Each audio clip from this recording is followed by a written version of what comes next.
que j'y vais, est-ce que j'y vais pas, est-ce que je suis capable d'y aller, pas capable d'y aller. Voilà, ça a été des gros questionnements. Je me suis dit, oh là là, on les voit déjà toute la semaine, les collègues. Et en fait, naturellement, ça s'est fait et c'était trop génial de pouvoir se retrouver ensemble.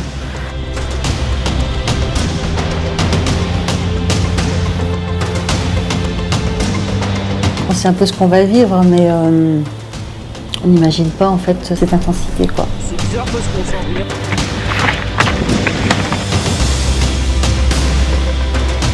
Quand on sort du minéral et qu'on arrive sur la neige, c'est juste fantastique. La vue, les sensations, l'impression d'être dans un autre monde.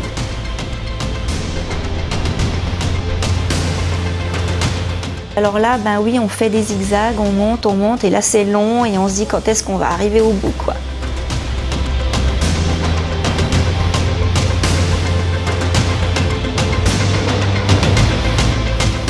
Au sommet, on est au sommet, quoi, on pleure. On pleure parce qu'en fait, on a fait ça pour soi, on a fait ça pour ses collègues. Chacun y est monté pour l'autre, donc du coup, tout le monde est arrivé en haut. Superbe.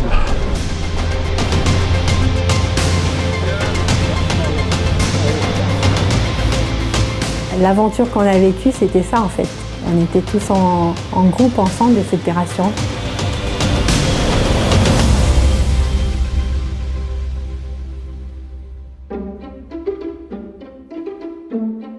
Eh ben, il me semble que c'était le boss qui a fait un mail.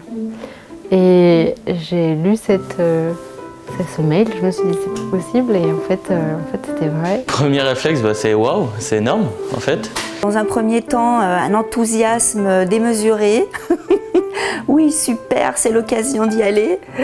Dans un deuxième temps, c'est oulala, mais est-ce que je me suis pas un peu emballée Tout de suite, tu te demandes si tu es capable et si tu vas pouvoir t'inscrire dans le projet de l'entreprise, quoi, sans être une sorte de boulet ou quoi.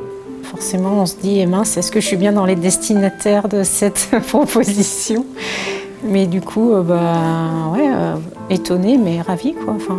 Je dis, c'est un super projet, j'y aurais jamais pensé. Si on me l'avait pas proposé, j'y serais pas allée. Quand j'en ai entendu parler pour la première fois, effectivement, dans mon fort intérieur, je me suis dit, pourquoi pas moi? Donc voilà, ouais. Plein d'interrogations en ce qui me concerne, effectivement, savoir est-ce que j'y vais, est-ce que j'y vais pas, est-ce que je suis capable d'y aller, pas capable d'y aller. Voilà, ça a été des gros questionnements dès le début et tout au long de l'année jusqu'à la veille du départ. C'était complètement inattendu comme concept de faire de la montagne entre collègues. Donc c'est un beau projet qui a vu le jour, quoi. Je me dis mais non, ça va pas être possible, il faut que je m'entraîne vraiment dur. Donc je me suis pas inscrite tout de suite en fait. Par rapport à mon poste de directrice financière, j'ai même pas pensé aux conséquences financières que ça pouvait avoir. C'était vraiment un enthousiasme que cette aventure soit ouverte à tout le monde. C'est aussi de créer des liens plus importants entre les gens.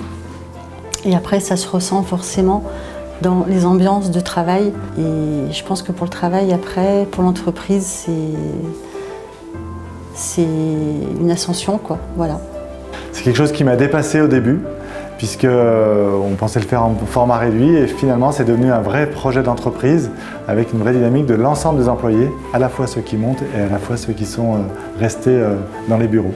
En fait, le but c'était que tout le monde puisse s'inscrire sans limitation, on va dire, de capacité physique ou d'entraînement ou de connaissance de la montagne. Et en disant, on forme une équipe, on essaye de se soutenir tous ensemble pour porter le maximum de gens au sommet.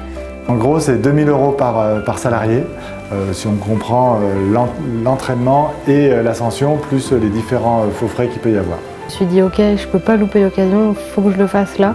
C'était obligé d'y aller avec les collègues parce que c'est vraiment quelque chose qui était inratable.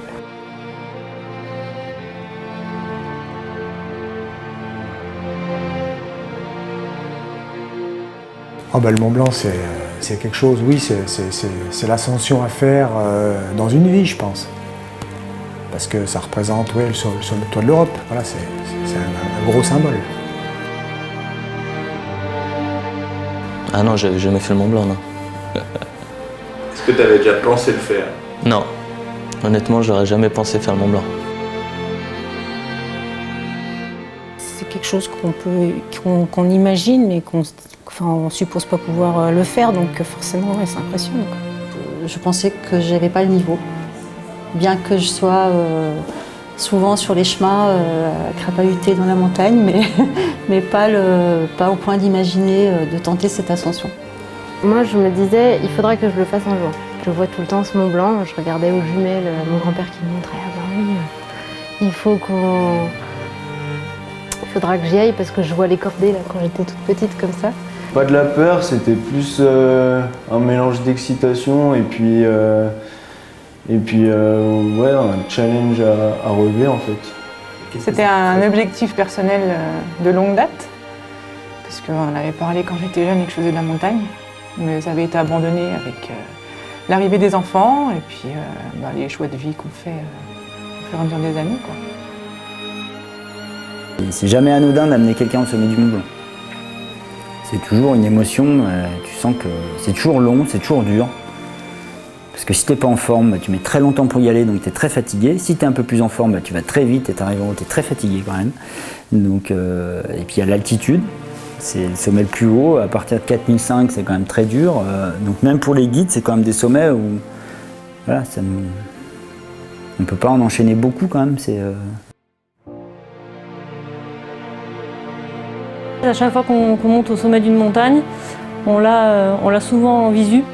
Et c'est vrai qu'à chaque fois que je me suis entraînée, même toute seule, de juin à septembre, j'ai essayé de trouver à chaque fois une montagne où j'arrivais à le voir, je le prenais en photo et je l'envoyais aux copains pour leur dire il est là, il est bien là, il va falloir monter là-haut.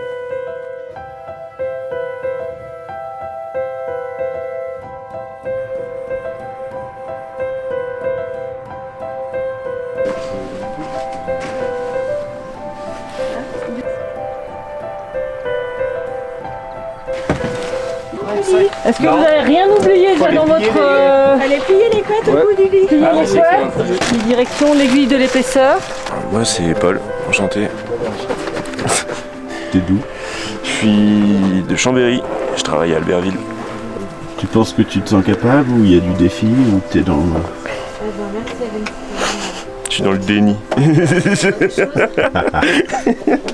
Non, ouais, il y a du travail à faire.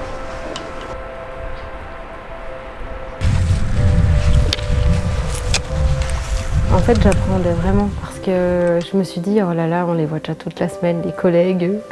Et je me suis dit, comment ça va se passer? Le week-end, je vais jamais arriver à décrocher. Et moi, dans ma tête, je me suis dit, surtout, je parle pas de boulot. Et en fait, naturellement, ça s'est fait. Et c'était trop génial de pouvoir se retrouver ensemble dans une dynamique toute autre.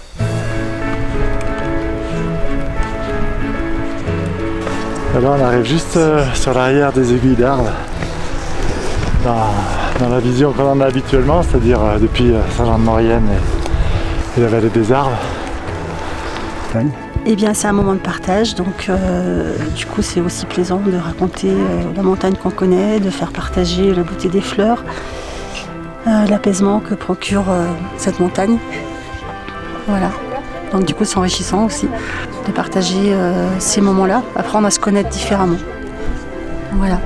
Et puis là, le fait d'être tous ensemble, c'est sûr que ça va nous amener au sommet, quoi. Ça va nous amener au sommet. Ah, ça y est, on voit le Mont Blanc. Ça paraît haut. Si proche et si loin à la fois. Ouais, ça paraît très très haut, c'est sûr. Ça paraît inaccessible surtout.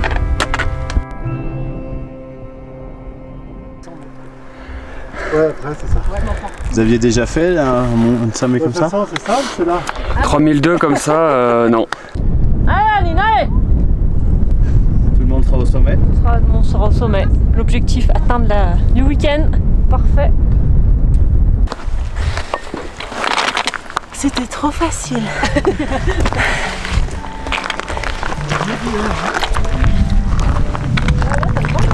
Je me suis dit, bon, il va falloir que je m'y mette. J'ai aussi fait appel à une coach sportive pour m'aider à me remettre un peu au sport, etc. L'ascension du Mont Blanc, c'est un projet qui ne se fait pas juste sur 1 ou 2 sorties, c'est un projet qui a pris 9 mois de préparation. Et tout au long de ces 9 mois, il y a eu différents événements qui sont venus rythmer le projet. Dès le début, c'était hors du commun de se retrouver à 17 dans un même dortoir, dans des conditions où avec son collègue de travail, c'est pas des conditions dans lesquelles on a l'habitude de se rencontrer, de se côtoyer. Donc ça a créé tout de suite une certaine émulation. C'est des bons moments, j'ai surtout un souvenir de cohésion d'équipe, de bonne entente et ouais non, c'était une bonne expérience. Oui, ça se passe comme à la maison, hein, voilà, on fait chacun, on a chacun nos petites habitudes, donc il y en a qui sont plus dans la salle de bain, d'autres qui sont plus au bar. C'est sympa parce que du coup, on partage les repas, durant lesquels il y a des fous rires, il y a des discussions. Après, dans les dortoirs, c'est sympa aussi parce que finalement, on se croise en petite culotte, en petite tenue. Mais finalement, ça le fait, quoi. Je dirais que ça n'interpelle pas, ça pose pas de questions. Ouais, je trouve ça plutôt sympa. On laisse de côté un peu l'univers du travail dans lequel on est baigné au quotidien. Et là, on est dans autre chose d'un peu fascinant et on le partage, c'est chouette, ça.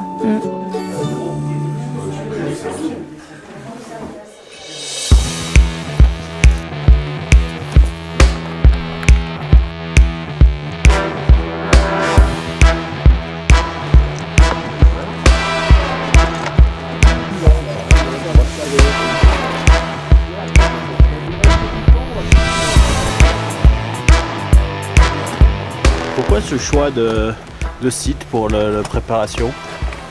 Et parce que ça ressemble beaucoup à la montée au refuge du goûter. Du coup c'est bien de ne pas découvrir ça de nuit à 2h du matin tous les jours. Du coup c'est de voir comment vous évoluez là-dessus. Première ascension du Mont Tondu, ça nous a mis dans l'ambiance. Là qu'on se rend compte qu'on n'est pas forcément aguerri aux méthodes de l'alpinisme. J'ai jamais dormi en refuge, j'ai jamais marché en cordée. Et donc sur les arêtes, j'ai eu super peur. Moi j'ai découvert l'alpinisme, j'ai découvert un truc et je me suis dit mais c'est ça qu'il faut que je fasse, quoi. Je me suis dit mais quelle chance on a eu de pouvoir découvrir ça avec tous les collègues. Premier samedi, je me suis vraiment dépassée. Et pour moi, ça a été une journée difficile, mais techniquement, pas forcément physiquement. Bon, là, c'est super chaud. Vas-y. On est 6 guides pour 21 personnes. Et la semaine prochaine, il y aura 22 personnes et on sera 11 guides, puisque pour le Mont Blanc, c'est 2 clients par guide. Donc ouais, c'est un gros... je crois que c'est la première fois qu'on emploie autant de guides. Donc voilà, c'est un gros projet. En fait, l'effet cordée, dans un sens, ça donne déjà un effet de groupe, c'est-à-dire qu'on est ensemble et on avance ensemble. Et en fait, c'est créé plutôt une confiance en fait, avec les personnes qui étaient soit derrière, soit devant. Et je me suis pas posé de question de et si l'autre il tombe, si l'autre il rate une marche ou qu'il glisse. Je me posais plus la question de moi si je ratais, puisque j'étais plus dans cette optique-là, avec qui je vais entraîner dans ma galère. Alors je me suis dit oui, effectivement, oh là là, je connais pas ça, marcher en montagne, en cordée. Et j'ai trouvé qu'en tout cas, quand on fait de la course d'arête, ça pose pas tellement de problèmes parce qu'on avance lentement, donc on s'attend.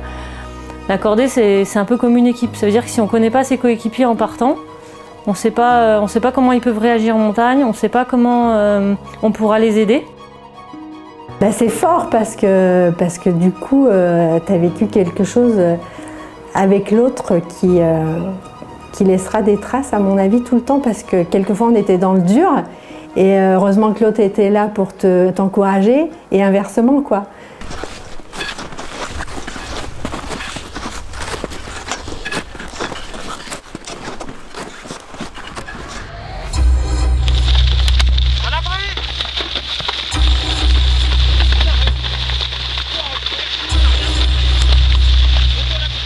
Au mois d'août, il y a beaucoup de choses qui ont circulé sur les réseaux sociaux, notamment sur YouTube. On voyait des effondrements de montagne, on voyait le couloir du goûter avec des pierres qui tombaient. On a appris la mort d'un alpiniste qui était monté.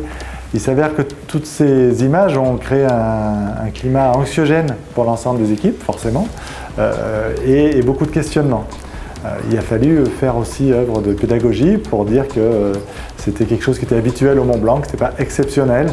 Mais j'avoue que du coup, forcément, on va regarder des vidéos qui sont inquiétantes. C'est sûr que le fait qu'on apprenne depuis le mois de juin que les refuges étaient fermés, qu'il y avait des conditions qui étaient très mauvaises en montagne, forcément ça nous a tous mis un petit coup de mou. Par rapport à ça, c'est surtout ma fille qui était très inquiète que je parte faire le Mont Blanc parce qu'elle trouvait ça très dangereux. Ouais, je l'ai rassurée même si j'étais pas rassurée moi-même. Ma mère s'inquiétait beaucoup, du coup je la sentais, de la savoir inquiète, du coup ça m'a un petit peu refroidi à un moment donné. Donc moi j'ai essayé de rassurer tout le monde en disant voilà, on va attendre et puis on n'ira pas si de toute façon on n'y va que si les conditions sont bonnes. Donc Frédéric il savait au départ que c'était un coup de poker. Et en fait, ce que je peux dire, c'est que malgré tout, il y a quand même un petit peu d'angoisse qui s'installe parce que tout le monde en parle. Donc inévitablement, à un moment donné, on se dit mais oulala, oui, ça craint quand même. Et pour le coup, à un moment donné, je me suis presque dit ah bah ça va pas le faire, ça va être annulé. Et il me semble qu'à un moment donné, c'est bizarre, hein, ça a presque été un soulagement. Parce que peut-être qu'effectivement, cette pression, elle a fini par me gagner.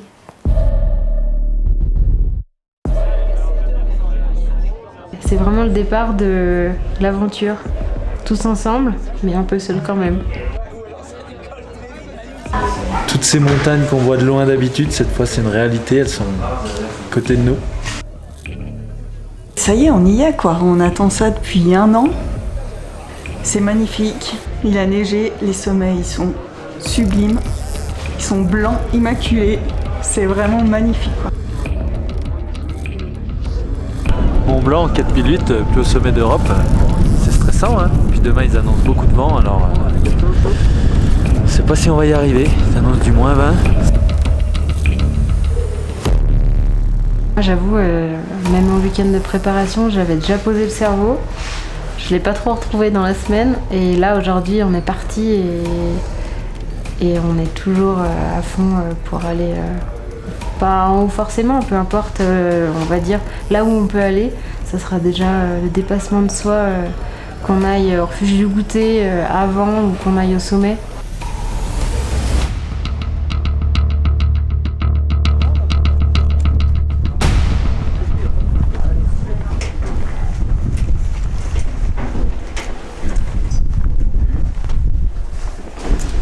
Allez, c'est parti.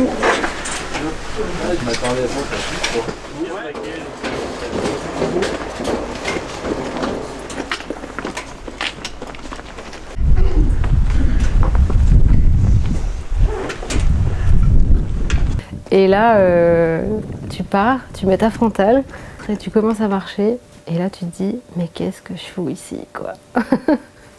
Et vraiment, c'est des trucs qui, un peu le dépassement de soi et des moments que, en fait, on se bouge un peu, quoi, pour y arriver et pour se donner les moyens de faire l'objectif qu'on s'est fixé, quoi.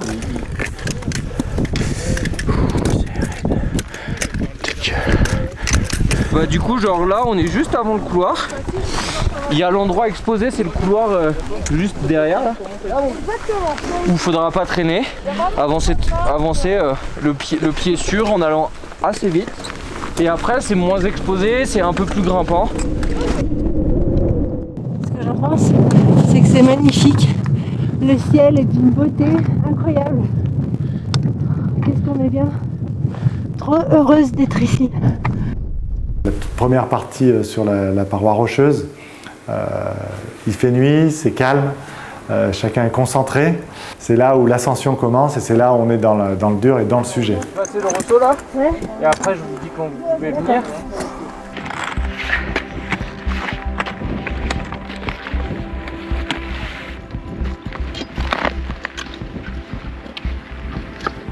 Ouais, dans la nuit, je me suis senti plutôt à l'aise parce que justement, on voyait pas ce vide.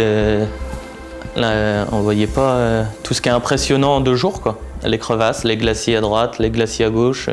Je m'attendais pas autant de difficultés à cet endroit-là, en fait. Je pensais vraiment passer correctement cette partie-là et elle a été plus difficile que prévu. C'est là que j'ai compris que le sommet, c'était fini, quoi. C'est très particulier parce qu'en fait, il y a de l'escalade, c'est très minéral. Et puis la surprise aussi, quand on arrive au goûter, de constater que tout de suite derrière le refuge du goûter, c'est la neige, c'est le blanc, c'est voilà, un autre univers.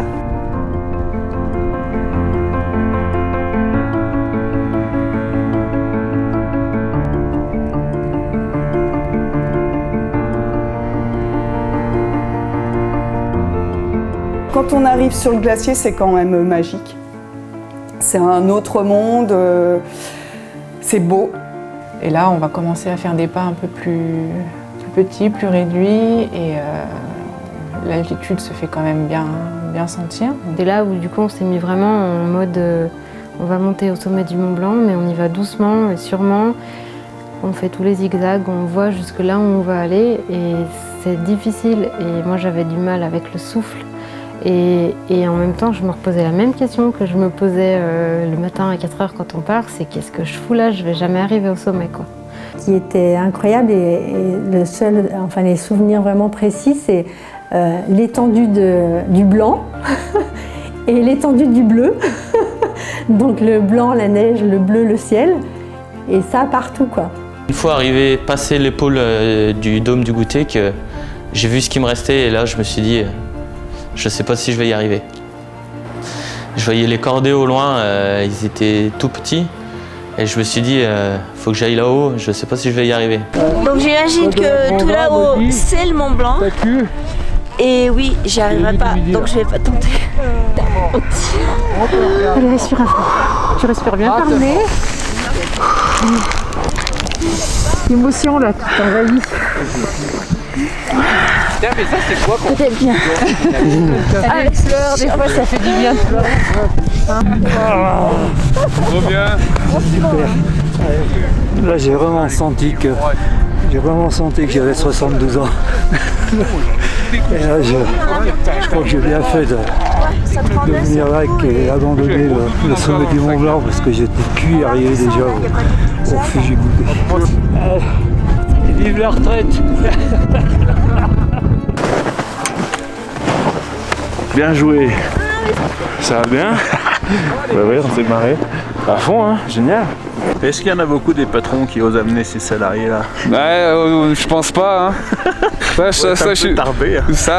surtout de monter une grosse équipe comme ça, je pense que ça se fait pas toutes les années. Hein. Je suis quand même heureux, j'en ai chié de ouf. Puis, de toute façon, j'ai toute ma vie encore. Hein. On verra bien si je le monte un jour. Hein. Ah. Mais ça déjà c'est magnifique. Magnifique. Trop bien, non? Voilà.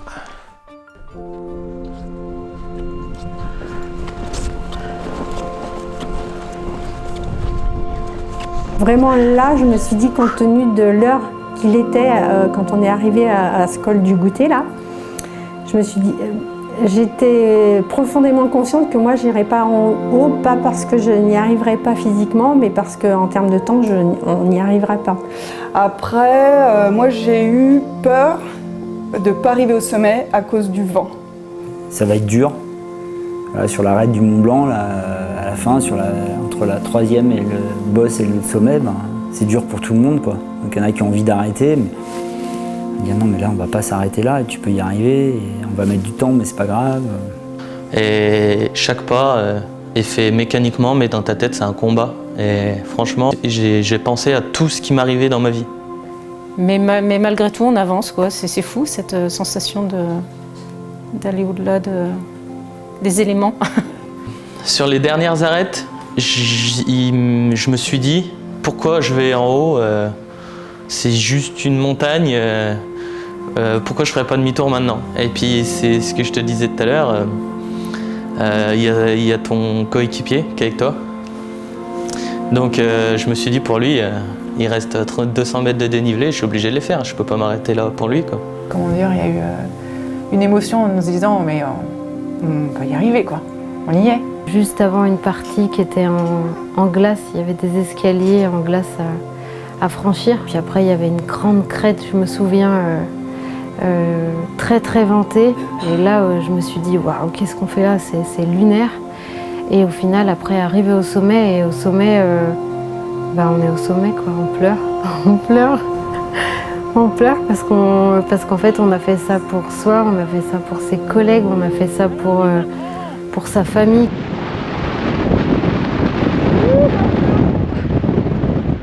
Ouais, il y a l'émulation de groupe là, qui a fait que voilà, quand les premiers sont arrivés au sommet, les autres étaient sur l'arête, en redescendant ils se croisaient, tu vas y arriver. Donc ça porte aussi, le groupe il porte ça, quoi. Et, là on sentait qu'il y avait une vraie énergie positive, quoi. Voilà. Je me suis dit, mais moi je vais y aller. Et il y a trop de vent. Et en fait, on y est allé quand même. Donc là on est soulagés d'être au sommet et hyper heureuse. J'ai trouvé ça inattendu, le sommet du Mont Blanc. C'est un endroit très plat, comme si c'était une piste de décollage d'un avion où la dameuse est passée et que voilà, ça fait une trace bien plate. Et après, il n'y a rien, quoi. Le ciel bleu et rien. Donc c'est improbable comme endroit de vivre ça et de te dire que tu es au sommet du Mont Blanc où il n'y a rien. Les guides nous avaient pronostiqué 10 personnes sur 20 et au final on a fait sauter les pronostics et on est arrivé quand même à une quinzaine là-haut. Mais le fait d'être en équipe, c'était vraiment important et je pense qu'individuellement, au mois de septembre, je pense que moins de personnes seraient montées. Alors que là, le fait qu'on était porté par le groupe, en fait, on est porté dans le mouvement, on n'a pas le choix, on y va, quoi. On se pose moins de questions.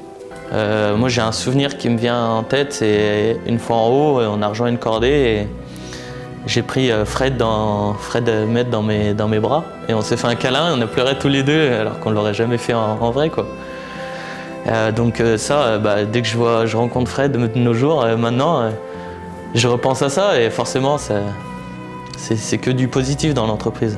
Et je pense que ça va donner l'idée, sans doute peut-être à d'autres chefs d'entreprise, de faire des projets peut-être plus modestes, hein, mais d'essayer de donner un élan à l'ensemble des collaborateurs. Il faut retrouver un cocooning à l'intérieur de sa vie personnelle et professionnelle assez rassurante, du coup. Et ça, l'aventure qu'on a vécue, c'était ça, en fait. On était tous en groupe ensemble et c'était rassurant. Pour résumer ce que cette aventure aura créé dans Mesuralpes, à l'intérieur de Mesuralpes et à l'extérieur de Mesuralpes, c'est déjà à l'intérieur, on a trouvé une vraie solidarité et des nouvelles relations entre les employés qui font qu'aujourd'hui tout est plus facile, tout est plus fluide et que la communication fonctionne beaucoup mieux.